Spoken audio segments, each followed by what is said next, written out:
Hey, beloveds, it's me, and I have a very pertinent subject to get into this evening, and it's about knowing your true history and where it is in Scripture, and I will have some other references as well. Now, starting off, I have a question or two for you to think over. Now, if you were taken as a young child and raised up in a family that wasn't your blood relatives, would you want to know? Well, would you? Well, what about a parent that favored one child over another for whatever reason? Say you were that favorite child. What lengths would you go to in order to please that parent? Those are two questions for you to think over this evening. Well, today many of you will come to find through this lesson that many of your ancestors were taken and raised by others which were not their relatives. Now, although anyone in obedience can be a child or relative of the Most High Yah, and you can become his child even though he created us to be his child is something totally different. But you will discover that many of you were already favored and chosen by him, a peculiar treasure. Grand risings, beloved, you have happened upon peculiar treasures of Yahweh. And, of course, I'm your sister Renee in Christ. And I am so honored that you happened upon this channel. Now, as I said, I'm going to talk fast because this is a little lengthy, but it's very informative. And if you stay to the end, you're going to be filled with pertinent information about your true history. Now, today you'll come to know, as I said, your true history and where many of us descended from. And I'm not talking about what you were taught in school about you sitting around in Africa being discovered and brought here into slavery. I mean your true, actual history and your origin.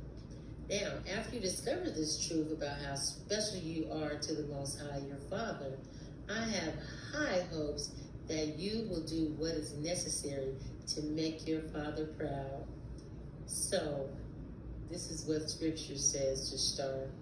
Then if my people who are called by my name will humble themselves and pray and seek my face and turn from their wicked ways, I will hear from heaven and I will forgive their sins and restore their land. Now that's 2 Chronicles 7:14. And you're like, what does she mean? Well, let's get into this. Now, why have we been taught in school that blacks came from Africa starting around the 1600s? Where were we prior to being slaves and entrapped into slavery? Where did our ancestors come from? Did they just originate when they were discovered then in Africa or what? Now, to get a full understanding, you've got to hear me out, and then you choose to make a conscious decision at that point as to if you're going to continue in the deception or in truth. And I'll explain each going through this video. Now, in previous videos, I explained that Abraham had a son, Isaac, and Isaac had a son named Jacob, whose name was changed to Israel. Prior videos will give you the chapter and the verse. I just like for you to seek these things out for yourself sometime, as you're supposed to study to show yourself approved. Now, Israel was not the physical place that we know it to be today. It was actually, the physical place was Canaan, because Cain, who murdered his brother Abel, Adam and Eve's son, his descendants lived there, So the land dwelling was called Canaan, okay? Now, the tribe of Israel conquered these people after their time that they served in Egypt, those 400 years in slavery. So Israel, or Jacob, whatever you want to call him, but Israel was a person. Now, he had 12 sons. Their names were Joseph, Judah, Reuben, Simeon, Levi, Issachar, Dan, Naphtali, Gad, Zebulun, Asher, and his baby brother Benjamin, who was not born at that time. Joseph was the youngest at that point. Now, here is where the history lesson really starts, okay? Now, this nation of people got to Egypt by the brothers of Joseph becoming jealous of him and plotting to kill him. But his brother Reuben decided instead that they shouldn't kill him, but in fact just sell him and tell their father that he was killed by an animal. So they did just that. They sold him to a traveling salesman, and if you will, and he was taken into Egypt. Now, you can find this by reading starting in Genesis chapter 37. For everything under the sun, there's a purpose, right? So Joseph found favor with the Pharaoh in Egypt. And although he went through some tough times, he was incarcerated, he was accused of something that he didn't do, but Yahweh was still with him. Now, long story short, Joseph became considered almost as important as the Pharaoh. And he even had his family later come to Egypt. He forgave them for what they did, and he managed to save not only their life, but many other people's through a famine. And he was reunited with his father and his brother Benjamin that he had never met. Now, after some time, that Pharaoh passed away, and the new Pharaoh was concerned that the Hebrews, or the Israelites, whatever you want to call them, they were becoming too great in numbers, and he was kind of concerned that they may gather with their enemies and overtake the Egyptians. So he overtook them and put them in slavery. Now, it wasn't until they began to pray and plead with Yahweh to free them out of that bondage, so he designed for Moses to get that job done, right? That's what he ended up, making it to where, he forms you before you even get in your mother's womb. So he knew who he was going to give Moses to. His mother birthed him. The Pharaoh had wanted to kill all the Hebrew men because, of course, they couldn't continue to produce without the men. So the mother puts him in a basket, pushes him down the little riverbank, and he was discovered by Pharaoh's relative. So she took him in. Now, when you think of Moses, you may imagine that man that you saw on the television movie, The Ten Commandments. But if you think about it, could Moses have not been discovered as a Hebrew male, and killed if he was the same tone as that Caucasian man on the movie? Of course not. You see, Pharaoh wanted all the Hebrew males, he wanted them killed. So Moses had to have been of a darker skin tone, same as the Egyptians, to blend in with them. Anyway, Yahweh heard the pleas of the Hebrews, right? And he sent Moses and his brother Aaron to do his bidding to Pharaoh and, telling Pharaoh to let his people go, right? So, long story short again, Yah brought the Israelites out of Egypt by a mighty hand. He did those 10 wonders, and it had to take that last one. When he passed over Egypt, that's where Passover comes from. And they covered their blood, their doorposts in blood and everything. And the sons of all the Egyptians, the firstborn sons, died that night. Okay? So, as I said, he got them out of Egypt by a mighty hand. And we're supposed to still teach that to our children. And we're supposed to celebrate Passover and explain to them why we celebrate it, because he got our ancestors out of Egypt. We are not supposed to be doing Easter, and I don't mean any offense, but as you learn these things, you will discover the days that you are truly supposed to celebrate and not the man-made traditions that we've all been, bred up to do. Still not convinced, though? Well, excuse me, it's okay. Hopefully after you hear this, you'll be more clear, okay? Now, Deuteronomy 28, it speaks about some blessings. Kind of a long chapter, so I won't go to each and every verse, but I will go through some just to make some points for you. Now, in Deuteronomy 28, as I said, if these people, the nation of Israel, had listened to the Most High, you would discover in verses 1 through 14 so many blessings that would have been rained upon them, okay? And in Deuteronomy 28:2, it says, all these blessings shall come upon thee and overtake thee, and if you will hearken unto the voice of the Lord thy God, or Abiyah. However, The following verses, kind of hits the nail on the head, 15 through 68. And like I said, I will go through some. Now, 15 tells the curses Israel will receive if they did not obey. 16 and 17 said that Israel be cursed in the city, in the field. And what do we have to do in the fields? Pick cotton, grow crops, harvest food for others, not ourselves. And then further down, 20 speaks about Yah sending cursing, vexation, and rebuke in all you try to do until you be destroyed. How many of us take one step forward and 2 steps back? And in more than 12 states, more than half the prison population is black. We are incarcerated in state prisons at nearly 5 times the rate of those opposite of black. Now here we are today, brother against brother, disrespecting our women, promoting sex, drugs, and violence, continually destroying our very own people. That's what's marketed to many of us. Look at our inspiration on the radio. Who do we really like? Who do we really listen to? Who do our youth idolize? These rappers that talk about hurting one another, that call our women out of their name, that disrespect it. And even the women have gotten to where they're calling themselves these disrespectful names. It's like, if you can't beat them, join them. And that's not the way to go. How are you going to teach someone to love you if you don't even love yourself? But because that is what we've been pushed on, we're just swallowing it up, unfortunately.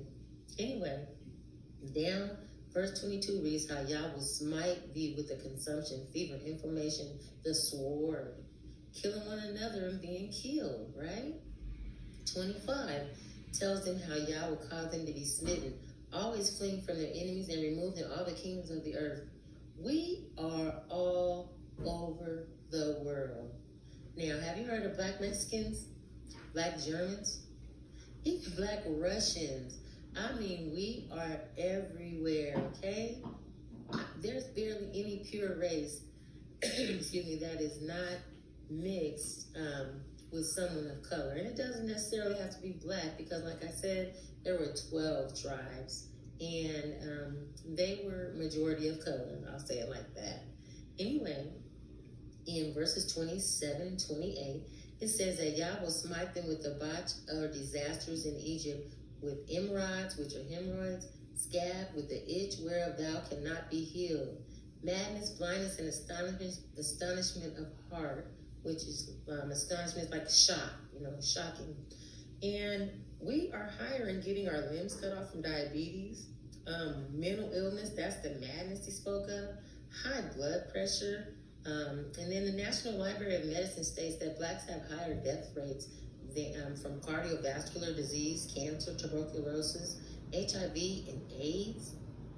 And that's just to name a few. And then verse 36 says that Yah will bring them to a nation which they or their fathers have not known. And that means that they're ancestral descendants, okay? So when it says the fathers or the forefathers.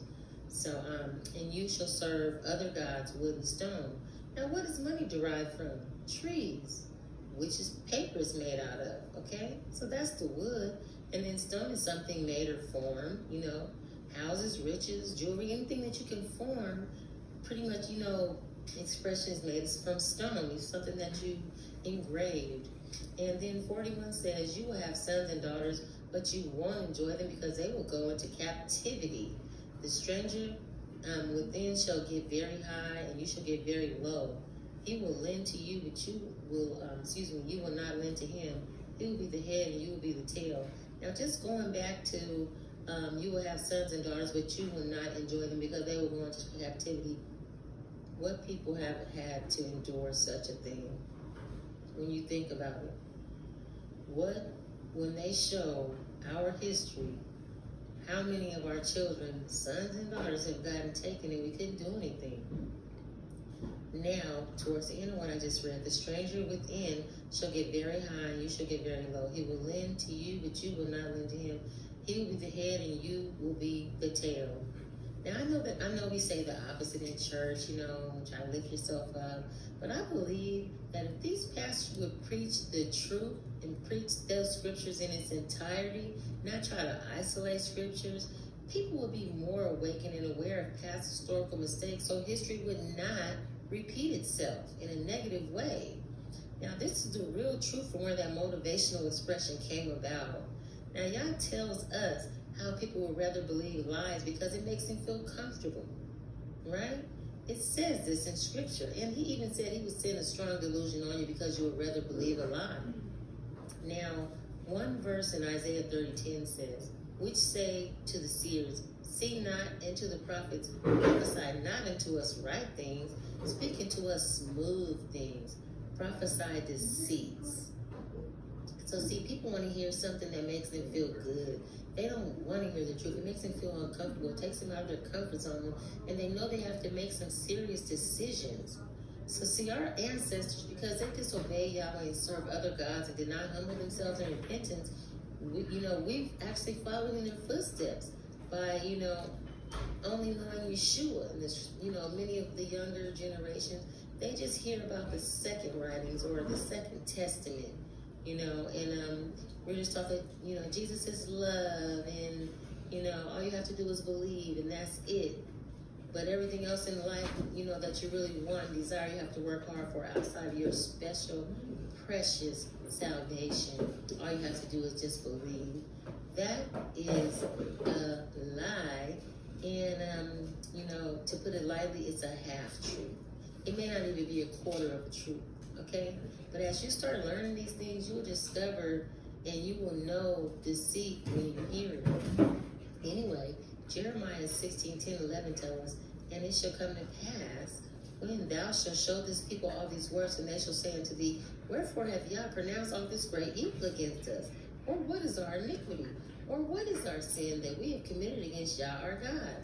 Then shalt you say to them, because your fathers have forsaken me, saith Yah, and have walked after other gods, and have served them, and have worshipped them, and have forsaken me, and not kept my law. And we still dishonor him today. We make money, riches, and everything but Yah our priority. We celebrate times of the year which are created by men, man-made tradition, and then we get attitude when somebody calls you out on it. And Yah continually warns us in scripture to not do as the heathens do when you go to these nations. And he calls Israel a stiff-necked people, which means hard-headed, because they just don't want to listen. Now, in Exodus chapter 24, after being freed out of bondage, escaped the hands of Pharaoh, still complaining in the wilderness, our ancestors, which many still praise today, praise the ancestors, they vowed to obey Yahweh and then turned around and made a golden idol. So they had to die. He had them killed. The following day after that, Moses and the Levites slaughtered those who took part in that. Now, they claim to have come into agreement with Yah, like in Exodus 24:7, but that was a slap in the face to the Most High. They ended up making that golden calf and worshiping it. Now, excuse me, if you will, follow me back to Deuteronomy 28. In verses 47 and 49, they read, because you do not serve Yah, thy Elohim, with joyfulness and gladness of heart, you will serve your enemies, which he shall send in hunger, thirst, nakedness, and want of all things, and he shall put a yoke of iron upon thy neck until he have destroyed thee. Now, destroyed does not mean totally wiped out. How many know that once the mind is controlled, the body will follow? Now, after we were programmed in slavery not to read, be servile, mothers afraid of their son, that their sons and their husbands will get killed and everything. So, they had to step up, and then they had no regard for the young or old, setting one against the other. The whole plot employed to do these things to us, that is being destroyed. That's destroying yourselves from within, Now, who had to wear a yoke of iron around their necks? You tell me. So, it says, 40 and 49, Yah shall bring a nation against you from far, from the end of the earth, as swift as the eagle flight, a nation whose tongue thou shalt not understand. The Israelites or the Hebrews, they didn't know English before they were taught it by their slave masters. So you see, they came here, and as I said, a nation whose tongue thou shalt not understand. We didn't know English. We had to get it beat into us, And then what's the national bird of the nation? The eagle. So, 54, it says, the man that is tender among you, his eyes shall be equal towards his brother and towards his wife and the remnant of his children, which he shall lead. Now, don't we see this in our culture? And our oppressors had a hand in destroying the home even after slavery. Have you ever heard, you're probably not even old enough, but it was called the man of the house rule. And this is where the black mothers who, wanted to receive public assistance or welfare, they could not get it with the man living in the home. Have you ever seen this movie called Claudine? And it had James Earl Jones and Diane Kara as the lead actors. Very good movie, but it gives a good depiction on how things were back then in the late 60s, which tore down the family structure. Anyway, back to Deuteronomy, and I'm almost through with Deuteronomy. Deuteronomy 62 says that you will become few in numbers, but at one time you were as numerous as the stars. And lastly, 68 reads that Yah will bring you into Egypt again with ships. Who was brought on ships? By the way, where I spake unto you, that you shall see it no more, and you shall be sold unto your enemies for bondmen and bondwomen. That means slave men and slave women. And Egypt is another word for bondage.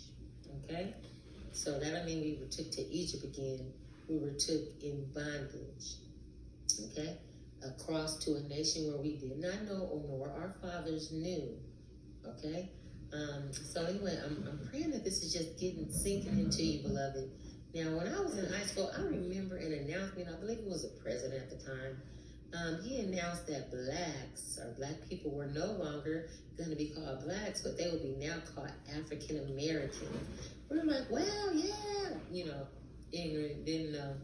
But why and how have we come from being Israelites, or from Judea or Judeans, or Hebrews, to Africans, and then to niggers, and then to colors, and then to blacks, and then lastly, African Americans?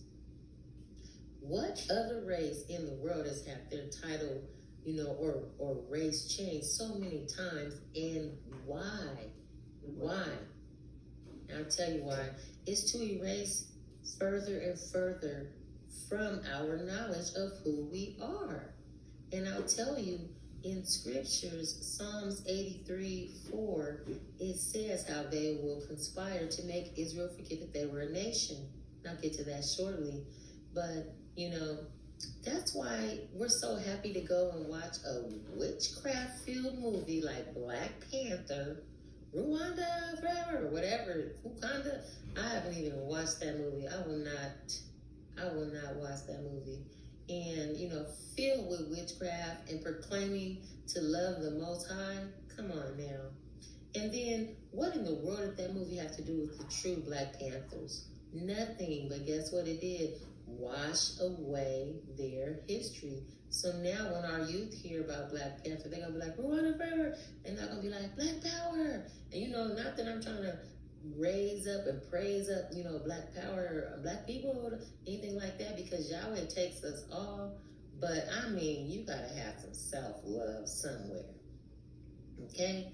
So, not that I agree with every single thing that the Black Panthers stood for, but they stood strong, and they tried to take care of their people. They didn't try to hurt, their own people how we do today. Like, what's she looking at? That bee? What's she staring at? Or, what you look? Come on, y'all. That's not how we are supposed to be. But they've marketed to us so much that is how we are now. That is not what, was intended for us. And I've got to ask you, why would so many people conspire to wash a nation's history away? Because the elite do not want you to know who you are, and that you were chosen to lead others to Yahweh and away from the agenda that these followers of Satan have planned with this one world religion.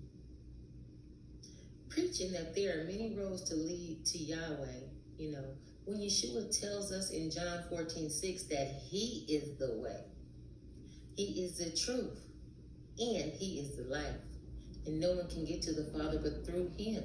Not through all these different many roads of Buddha and Hindu and this and that and this. That is a lie from the pits of hell.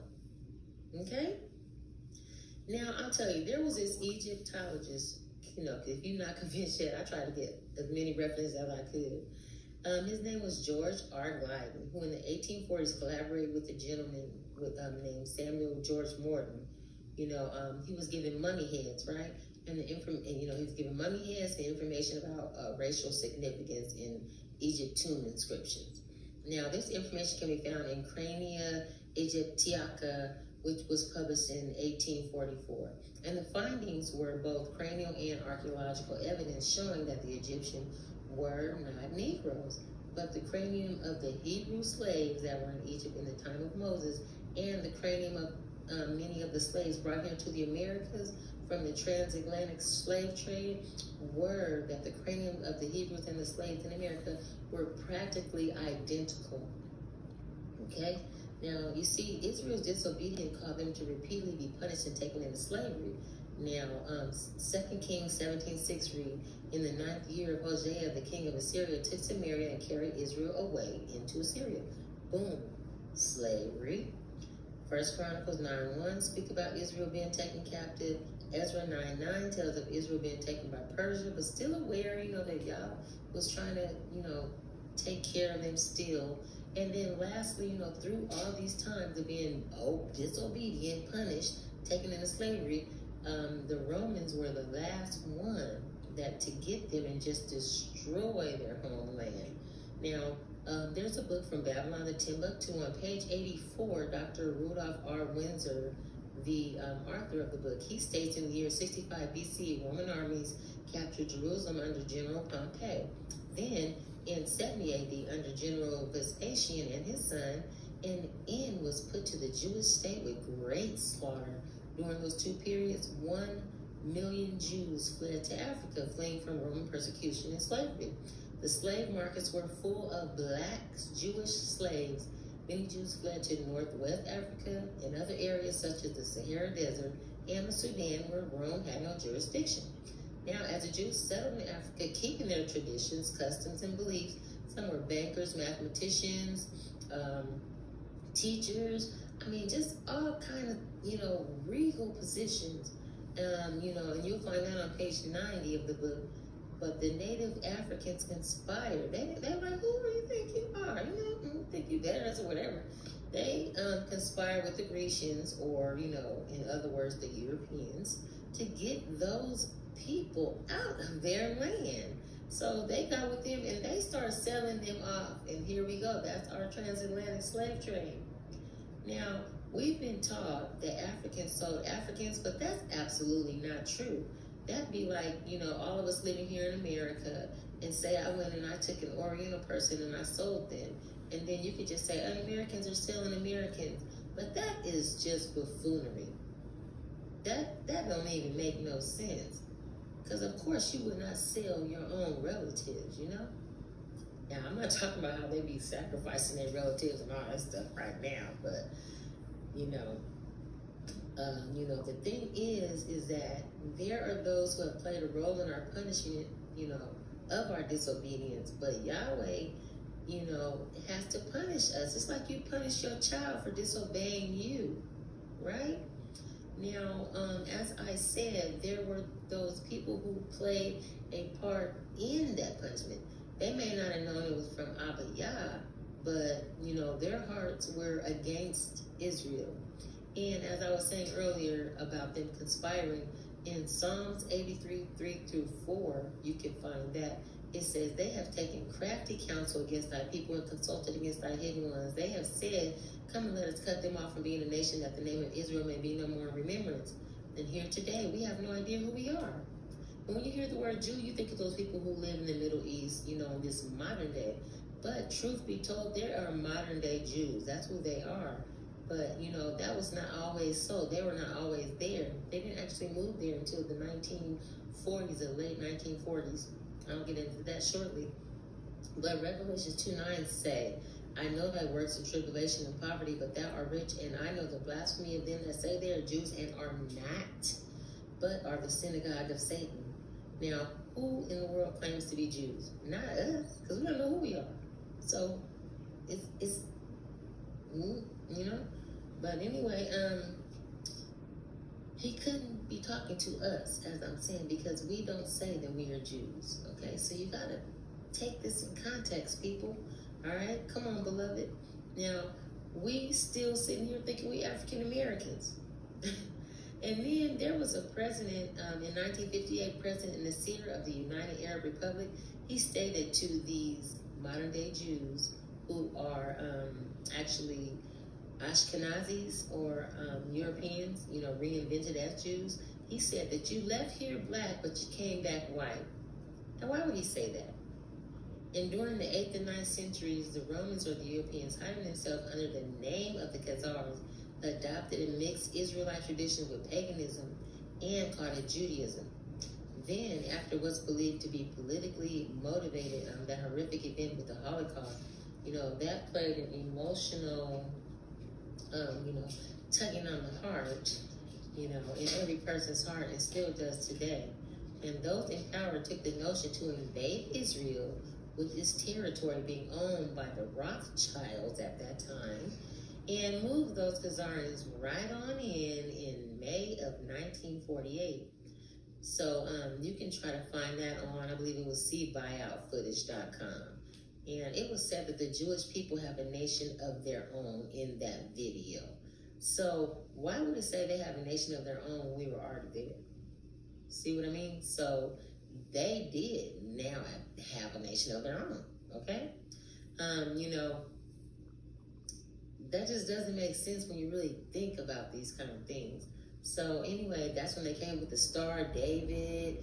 And in scriptures, you don't hear David talking about no star, okay? So, I mean, come on. We got to really think about this stuff when I have someone I work with, she had the nails with David, the star.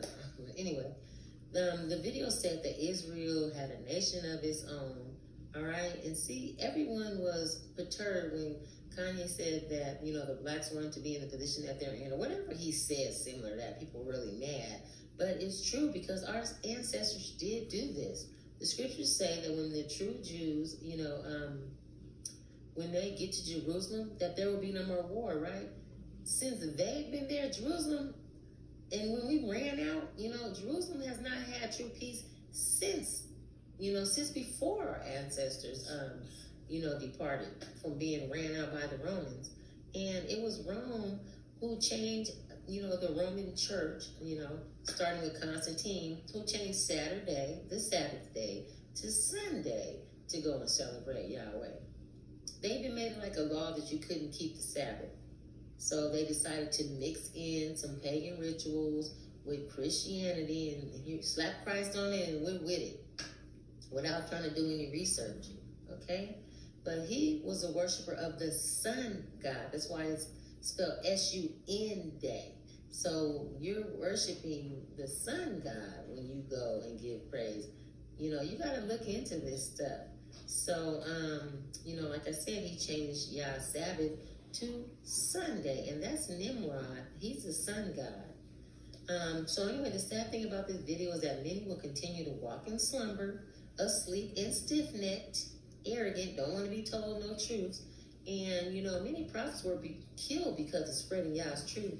And I pray that whatever becomes of me, that you, beloved, are part of that remnant which Yah speaks of that will be saved. See, the false doctrine of once saved, you're always saved. Why would the Most High say that only a remnant will be saved if everyone's going to be saved? So some will say that he was talking about Israel, but those who study show their self-approval come to find that anyone can be a child of Yah and be a part of the house of Israel. And Hebrews 8:8, it tells you this. So I pray that you come into the house. Whatever choice you make, either in or out, I pray that this has enlightened, if not awakened you, but discovering how favored you are by the Most High What will you do to make your father proud? I pray you do the right thing. And until next time, please like, subscribe, and share this video with a loved one, because our loved one need to hear some truth, some unadulterated truth with no holds barred. And God's blessing to you. Bye.